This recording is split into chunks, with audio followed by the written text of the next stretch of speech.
બનાસકાંઠામાં વિકાસ સપ્તાહની પરાકાષ્ઠા પાલનપુરના પારપડાથી દાંતીવાડા સુધી કૃષિ જ્યોત પ્રગટી, ખેડૂતોને આધુનિક ટેકનોલોજી અને પ્રાકૃતિક ખેતીનો અમૃત સિંચાયો।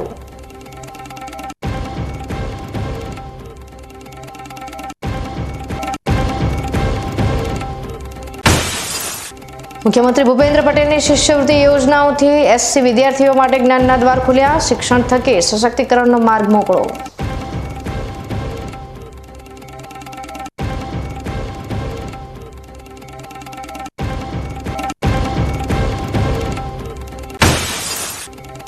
પાલનપુરના ચિત્રાસણીમાં 1 મહિનામાં ચોરીની 5મી ઘટનાથી ગ્રામજનોમાં ફફડાટ, રાત્રિ પેટ્રોલિંગ અને પોલીસ પોઈન્ટ મૂકવાની તાત્કાલિક ઉઠી માંગ।